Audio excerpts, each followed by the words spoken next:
सभी का स्वागत है। मैं हूं सुमित और एक्सपायरी से एक दिन पहले और बड़े सारे नंबर से पहले भारतीय बाजारों के अंदर आज एक बढ़िया तेजी देखने को मिली। निफ्टी ने 18,200 का आंकड़ा आज पार कर लिया, जो कि अपने आप में ही एक इंटरेस्टिंग नंबर है, क्योंकि कई सारे जानकार जो हमसे जुड़े थे आज पूरे दिन में वो यही कह रहे थे कि बाजारों में 18,200 अगर पार होता तो 18,400 यानी कि जो पुराने हाईज हैं उनको भी शायद मार्केट रिज्यूम करता हुआ दिखाई पड़ सकता है। तो वहां पर उस लिहाज से भी आप नजर रखें, एक बढ़िया तेजी मार्केट में शायद बनते हुए दिखाई पड़ सकती है।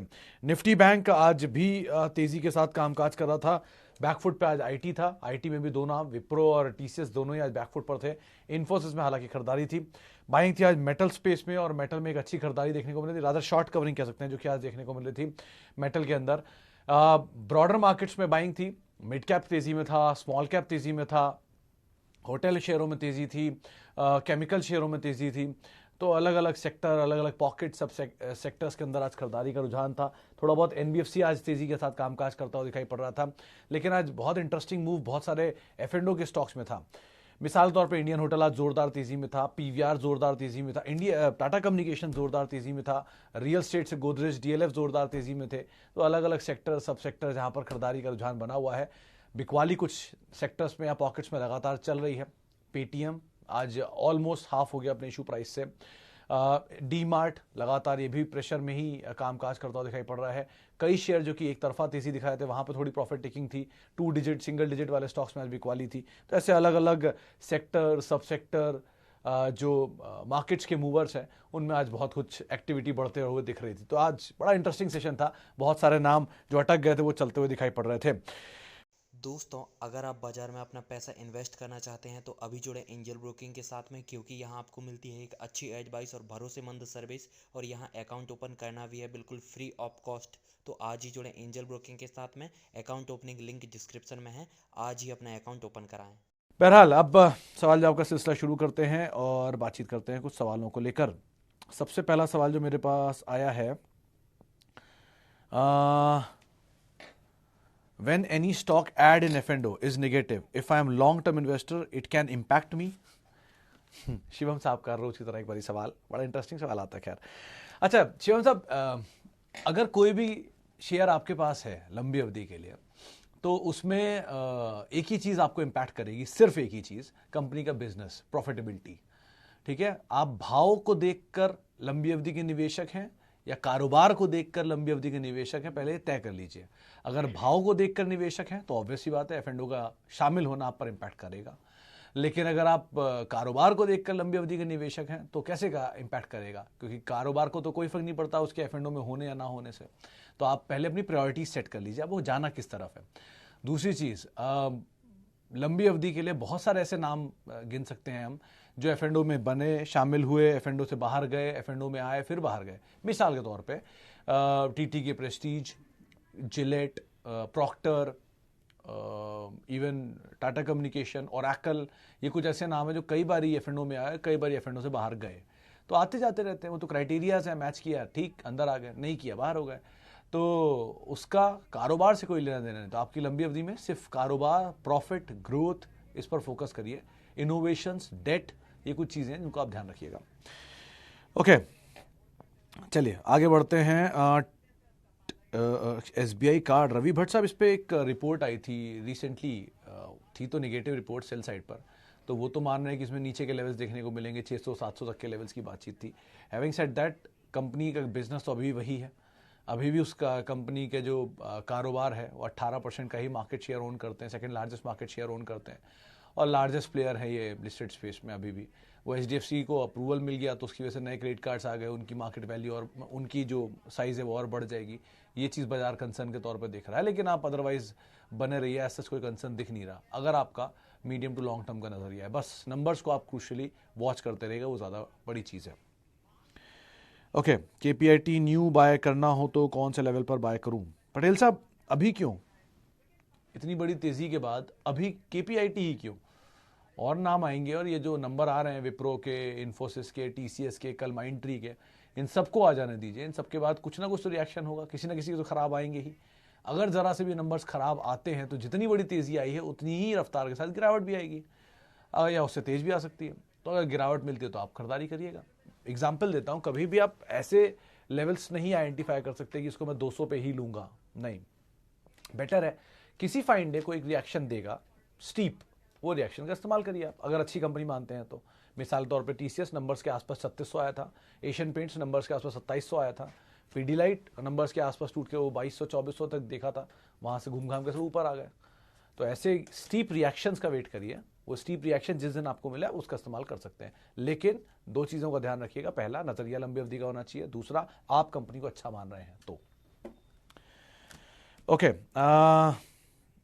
हिंदुजा ग्लोबल, अरुण साहब इस पर बड़ी बहस चल रही है आजकल। वो अपने कारोबार को बेचा है इन्होंने तो उस पर डिविडेंड आएगा, बाय बैक करना चाहिए, ऐसी करके चीज़ें कुछ सारी इन्होंने अनाउंस भी की एक्सचेंज को। तो अभी तो इस पर मतलब एक बड़ा ही इंटरेस्टिंग व्यू उठा था एक व्हाट्सएप ब्रोकर्स ग्रुप में, जहाँ पे उन्होंने बात बोली थी कि अगर इतना ही सब कुछ करना है तो पहले डीलिस्ट करा लीजिए, फिर करा लीजिए आप जो भी करना चाहते हैं। कंपनी के पास इतना कैश है, उसका इस्तेमाल क्यों नहीं कर रहे हैं? लेकिन ऑलरेडी ये कंपनी अच्छी है, इसमें कोई दो राय नहीं है। लेकिन इवेंट्स हैं तो ज़रा इवेंट्स को आप ध्यान रखिए। इन इवेंट्स के होने के बाद जो सिचुएशन बनेगी ना, उस पर कॉल लेना ज़्यादा आसान होता है। नहीं, किसी भी कंपनी में कोई स्पेसिफिक इवेंट होता है, जीएमआर, मदरसन, हिंदुजा, इन सब में इवेंट्स चल रहे हैं, तो इनको इवेंट्स के बाद इनकी सिचुएशन जब बनेगी, स्टेबलाइज हो जाएंगी, तब इनके बारे में बात करना ज़्यादा बेटर रहेगा। तो अभी आप वेट कर लीजिए, बने रहिए, कंपनी में बुराई नहीं है, लेकिन उस इवेंट को हो जाने दीजिए, उसके बाद इस पर सिचुएशन में नज़र डालेंगे। नंबर्स क्रूशियली वॉच करिएगा। ओके, SCI 1560 रुपए के दाम पर। शंकर साहब, मीडियम टर्म तेजी मिले निकल जाए ज़्यादा बेटर है किसी भी सरकारी कंपनी में। NBCC, IRCTC, shipping corporation, BEML, BHEL, BPCL, BEL, इन सब में कोई भी तेज़ी मिलती रहे, आपको रीजनेबल प्रॉफिट मिले, मोमेंटम मिल रहा है, निकल जाइए। अभी बजट आ रहा है, इलेक्शन बजट से पहले यहाँ पर कुछ हलचल होगी स्पेस को लेकर, खबरें आएंगी, अनाउंसमेंट्स होंगी, अटकलें लगाई जाएंगी, उस ड्यूरेशन में शेयर तेज़ी आएगा ही, आप वहाँ निकल जाए, ज़्यादा बेटर है। क्यों? कंपनी में एसेट्स बहुत अच्छे हैं, कोई दो राय नहीं है। सरकारी सारी कंपनी में एसेट बहुत अच्छे होते हैं, चाहे आप BSNL की सबसे बड़ी लैंड पार्सल देख लें, MTNL के टावर बिजनेस देख लें, शिपिंग कॉर्पोरेशन की बढ़िया शिप्स देख लें एंड उनका फ्लीट देख लें, BPCL की लैंड पार्सल देख लें, उनकी रिफाइनरीज देख लें, BHEL की एसेट्स देख लीजिए, सब बहुत अच्छा होता है। बस एक ही कंसर्न होता है कि over a period of time बहुत चलवे हुए होते हैं, ऊपर के लेवल पर प्रॉफिटेबिलिटी कॉम्प्रोमाइज़ होती हैं। तो इससे बेटर क्यों आप डाउट में रह रहे हैं, ज़रा सा मोमेंटम मिले आप निकल जाएं, ज़्यादा बेटर है। अच्छा जी, आगे बढ़ते हैं। डीमार्ट इतने नीचे क्यों गिर रहा है? प्रजापति साहब, 300 रुपये, 275 रुपये का शायद इशू प्राइस था ना, अगर मैं गलत नहीं हूं तो। वहां से 20 टाइम्स ऊपर है शेयर, आप अगर आज भी इसको गिरता हुआ मान रहे हैं तो। एनीवेज, एक तरफा तेजी दिखाई है, थोड़ा सा नीचे अगर आ भी गया तो क्या दिक्कत है। 6,000 रुपये के आसपास के हाइस थे ना, शायद 5,000 के आसपास के हाइस थे, वहाँ से ये थोड़ा टूटा है, 4400-4200 की रेंज में आ चुका है। हालांकि दो अभी जो नंबर आए थे वो भी एक वजह थी कि नंबर्स के बाद थोड़ा मार्जिन को लेकर लोग मान रहे हैं कि कॉम्प्रोमाइज़ हो रहा है, मार्जिन इतने अच्छे नहीं, इतने आने चाहिए थे, जिसकी वजह से बिकवाली है। लेकिन ब्रोकर्स दो तरह के हैं कुछ डोमेस्टिक ब्रोकर मान रहे हैं कि 6,000-6,500 तक जाएगा, कुछ विदेशी ब्रोकर मान रहे हैं कि ये 3,500-4,000 रुपये डिजर्व करता है। इंडिविजुअली एक चीज़ का ध्यान रखिए, इसकी इक्विटी बाजार में नहीं है, क्योंकि F&O में नहीं है तो शॉर्ट नहीं हो सकता, प्रमोटर के पास सारा स्टेक है तो वैसे भी नहीं बिक सकता। तो बहुत चांसेस थिन है कि ये बहुत बड़ा कोई फॉल दिखाए जब तक कोई कॉर्पोरेट डेवलपमेंट ना हो। थोड़ा थोड़ा अगर आप इसको अच्छा मानते हैं तो ऐड कर सकते हैं, अगर आपको लगता है कि अभी वैल्यू महंगी है तो और नीचे आने का वेट कर सकते हैं। लेकिन कंपनी में दो तीन चीज़ें बहुत अच्छी, ओन स्टोर, रेंटल कॉस्ट नहीं, मार्जिन स्ट्रॉन्ग, डिमांड अच्छी, कंजर्वेटिव मैनेजमेंट, लैंड पार्सल का बड़ा गेम। दो तीन ट्रिगर बुरे, महंगा है, वैल्यूएशन वाइज महंगा है, ऑब्वियस ही बात है। अभी कोई सेक्टर में दूसरा प्लेयर आया नहीं है, इसलिए भी आगे चल के कंपटीशन बढ़ता है बड़े प्लेयर से तो सिचुएशन कुछ और ही बनेगी। लेकिन कंजर्वेशन है तो इसलिए बच ही जाते हैं हर बारी सो फार। तो ऑनलाइन में किस तरह का अभी ग्रोथ आ रहा है कि अभी तक ऑनलाइन का बिजनेस अच्छा नहीं कर रहा है। तो दो तीन चीज़ें हैं जिनको आप क्रिस्टली वॉच कर सकते हैं, लेकिन सबसे महंगा पार्ट तो उसका वैल्यूएशन ही है। तो ज़रा सा नीचे मिलता रहे, थोड़ा थोड़ा आप ऐड कर सकते हैं। अच्छा जी, TCS आफ्टर रिजल्ट टारगेट। अरे sir Ravi ji, ticket result तो आने दीजिए, आप टारगेट पहले ढूंढने लग गए इसके। और TCS जैसी कंपनी के टारगेट क्या होंगे, क्या लगता है आपको क्या हो सकता है? मान लेते हैं बहुत ही खराब TCS नंबर दे देगा, 2500 आ जाएगा, इससे तो नहीं आएगा। 2500 भी बहुत ज़्यादा बोल गया, बल्कि 3200 आ जाएगा, इससे ज़्यादा क्या नीचे आएगा? यहाँ से 20% नीचे। बहुत ऊपर चला गया तो 4200 आ जाएगा, 4600 आ जाएगा, इससे ऊपर क्या जाएगा। तो ये तो एक ऐसा स्टॉक है जो स्लोली स्लोली चलेगा। हाथी को भागते तो आपने कभी देखा होगा ना। तो पहले तो उसका बायबैक आने वाला है। अगर मान लीजिए रिजल्ट खराब भी आते हैं और बायबैक का दाम 4600 आ जाता है तो वैसे ही सपोर्ट मिल जाना है। और अगर रिजल्ट अच्छे आते हैं और 4200 दाम बायबैक का 4200 आता है तो 4200 वैसे ही आना है। तो दोनों ही लिहाज से आप ये मान के चलिए ये कंपनी को आप अगले 5-10 साल के लिए लेंगे। ये कोई ऐसी कंपनी नहीं जिसको आप 200-400 रुपये या 20-25 रुपये के लिए ट्रेड करना चाह रहे हैं। वो अगर करना चाह रहा तो मैं उसके लिए सही आदमी हूं नहीं। ओके, वेंकीज 2250 सर बने रहिए, कुछ मत करिए वेंकीज के साथ। थोड़ा ये सर्दी ज़्यादा है दिल्ली में और नॉर्थ में भी। यूजुअली इस समय डिमांड अच्छी होती है, प्राइसेस भी बढ़ते हैं यूजुअली। और दूसरा ये अभी आप देख भी रहे थे कुछ देर पहले वो जो फीड प्रोडक्ट्स हैं उनके दाम बढ़े हैं तो ये कंपनियां प्राइस भी रिवाइज करती हैं। तो ये भी एक वजह रह सकती है। तो इनके मार्जिन ठीक ठाक ही रहेंगे। अब बने रहिए, कंपनी का इक्विटी फ्लोट छोटा है, कंपनी अच्छी है, अच्छी ग्रोथ भी है, तो आप उसके हिसाब से यहाँ पर नजर बना के रख सकते हैं। दो इसमें कुछ करने की जरूरत नहीं, सिर्फ बने रहना ज़्यादा बेटर रहेगा। अच्छा जी, इतनी तेज सवाल आ रहे हैं। हैप्पीएस्ट माइंड को सीएमपी पे लेना ठीक होगा? माजी साहब अभी क्यों, इतनी बड़ी तेजी तो दिखाई है इसने ऑलरेडी। थोड़ा तो नीचे आने दीजिए। 1100-1200 रिसेंटली शायद देखने को मिला था, वहां पर आपने एंटर कर लेना चाहिए था थोड़ा बहुत। लेकिन अगर आपको लगता है कि नहीं छूट जाएगा हाथ से, तो ये कर सकते हैं कि आप अगर मान लीजिए 100 शेयर लेना चाहते हैं से फॉर एग्जाम्पल, तो आप 10 ले लीजिए, बाकी 90 का वेट कर लीजिए। धीरे धीरे झटका देता रहे तो नीचे नीचे आप 10-10 शेयर के उठाते रहिए। अगर तेज़ी मिलती है तो रुक जाइए। तो ऐसे करके आप पोजीशन को एसआईपी वे में खरीद सकते हैं। उसमें आपका एवरेज भी नीचे आ जाएगा और आपके पास अच्छा शेयर भी हो जाएगा। और वैल्यूएशन वाला जो कंसर्न उठता है कि महंगा है वो भी सस्ता हो जाएगा जब आपको नीचे मिलेगा। तो आप ऐसे करके रणनीति बना सकते हैं, मिक्स एंड मैच करके कुछ रणनीति बनाए। लेकिन आउट राइटली एक बार में अभी बाजार में कुछ मत खरीदिए, क्योंकि आउट राइटली वाला मार्केट है नहीं उनके लिए जो इन्वेस्टर हैं। थोड़ा थोड़ा एसआईपी में आप हमेशा इन्वेस्ट करिए, वो तो अच्छी बात है। मिसाल तौर पे यूनाइटेड स्पिरिट्स कुछ दिन पहले नीचे था, टाटा कम्युनिकेशन कुछ दिन पहले नीचे था, आज वापस ऊपर आ गए सब। तो एसआईपी वे में शेयरों में रहिए, वो ज़्यादा बेटर रहता है। उसमें एटलीस्ट आपकी कॉस्ट नीचे आती है और लॉस की प्रोबेबिलिटी कम हो जाती है अगर अच्छी कंपनी आप चुन रहे हैं तो। पेटीएम शेयर होल्डर्स क्या करें? सर पहली चीज़ तो जिस दिन से मैंने पेटीएम का आईपीओ आया तब से एक ही बात बोल रहा हूँ कि इसमें मत जाइए, लॉस है, मत जाइए, लॉस है। आज भी ये कहूँगा मत जाइए, लॉस है। बहुत सारी कंपनियाँ और हैं, 6,999 कंपनियाँ और हैं, यही बोलता था हमेशा से, आज भी यही बोल रहा हूँ। लेकिन अगर किसी के पास है तो अब वो बेचेगा तो है नहीं, ऑब्वियस सी बात है। कह भी दूंगा तो भी नहीं बेचने का। तो बेटर ये कि रखे रहिए, क्या कर सकते हैं, वेट करिए, जो सिचुएशन बनेगी कुछ ना कुछ तो होगा ही। एक चीज़ बड़ी इंटरेस्टिंग लगती है मुझे पेटीएम में कि इतनी ऊपर के दाम पर अगर एंकर इन्वेस्टर इसमें उतरे हैं तो या तो वो लॉस बुक करेंगे या उनको एग्जिट मिलेगा ऊपर के दाम पर।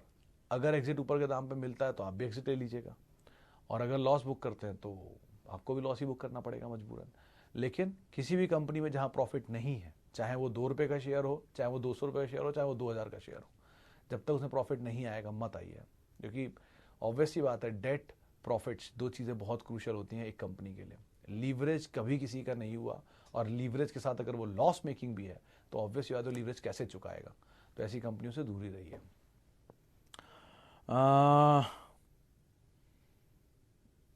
विप्रो बाय करना चाहिए सर? अनुराग जी जहाँ तक मैं नंबर देख पा रहा हूँ, अभी कुछ देर पहले नंबर आए हैं विप्रो के, और नंबर देखकर तो ऐसा लग नहीं रहा कि बड़े फायरवर्क नंबर हैं। एबिटा के नंबर्स अनुमान से नीचे दिख रहे हैं, रेवेन्यू के नंबर अनुमान से नीचे हैं, प्रॉफिटेबिलिटी का आंकड़ा भी अनुमान से नीचे है। वो गाइडेंस का रिवीजन अभी देखा नहीं मैंने, आया है कि नहीं, क्योंकि कुछ मिनट पहले ही आया था। तो सो फार तो अवॉइड ही करिए ज़रा। अगर कहीं झटका दे दे बाजार नीचे का, नीचे मिल जाए तो बात अलग है, लेकिन अभी के लिए तो नहीं। एटलीस्ट डस्ट सेटल होने दीजिए। जब आप इन्वेस्टर होते हैं तो आप इतनी एक आध उसमें झटकों से बाजार में उस अपने डिसीजंस नहीं चेंज करते हैं। आप वेट करिए, एक आध रिजल्ट्स आने दीजिए, सिचुएशन ईज आउट होने दीजिए, भाव नीचे मिलने दीजिए, सेटल होने दीजिए, फिर आप ले लीजिएगा। कहाँ भागा जा रहा है, कल भी यही रहेगा। ओके, लास्टली एक सवाल और लेता हूँ, वो होगा अदानी पोर्ट कुछ गुड न्यूज़ आएगा सर? इमरान साहब अदानी पोर्ट में अदानी लगा है, और बड़ी कौन सी गुड न्यूज़ आपको चाहिए? लगातार तो चल ही रहा है पूरा ग्रुप, 2 लाख करोड़ के ऊपर सारे ग्रुप की मार्केट कैप पहुंच चुकी है ऑलमोस्ट। एक कंपनी को छोड़कर अदानी पावर, जिसमें आज अपर सर्किट लग गया था, बाकी सारे ग्रुप की मार्केट कैप 2 लाख करोड़ है। इंटरेस्टिंग ये है कि सारी ग्रुप की कंपनियां 2 लाख करोड़ पहुंच गई, सिर्फ निफ्टी का अदानी पोर्ट जो सबसे सब्सटैंशियल बिजनेस है उसी की मार्केट कैप 1.5 लाख करोड़ रह गई है। एनीवेज आप बने रहिए। बाकी ग्रुप में तेजी है तो ये जो वो होता है ना मोमेंटम, वो शायद यहाँ भी फॉलो अप होगा। हैविंग सेड दैट, इसमें बस एक ही चीज़ का ध्यान रखिएगा, यहाँ नंबर से बहुत आगे वैल्यूएशन चलते हैं। तो क्योंकि ये अदानी ग्रुप है इसलिए कुछ नहीं कह सकते, लेकिन ध्यान संभल कर इसमें ट्रेड करिएगा अगर आप ट्रेड करते हैं तो। और इन्वेस्टमेंट के लिए तो आपका रणनीति अलग ही होगी, तो उसके हिसाब से आप कॉल यहाँ पर ले सकते हैं। चलिए फिलहाल अब इतने ही सवालों को मैं शामिल कर पाऊंगा। माफ़ी उन सभी लोगों से जिनसे आज हम बातचीत नहीं कर पाए, और बहुत बहुत शुक्रिया उन सभी लोगों का जिन्होंने हमसे सवाल पूछे। आपसे अब कल मुलाकात होगी, एक्सपायरी का दिन है और बड़ा इवेंटफुल दिन होने वाला है, क्योंकि निफ्टी 18,200 पहुंच गया, 3 IT कंपनियां नंबर देने वाली हैं और एक्सपायरी का दिन भी है। तो ज़रा ध्यान संभल कर ही ट्रेड करिएगा। बाकी इन्वेस्टमेंट के तो बढ़िया बढ़िया स्टॉक मिलेंगे आपको, तो उसको भी आप देखते रहिएगा। इसी नोट के साथ फिलहाल इस कार्यक्रम में इतना ही, और आप मेरे साथ जुड़ सकते हैं @Sumit Research, मेरा ट्विटर हैंडल है। नमस्कार।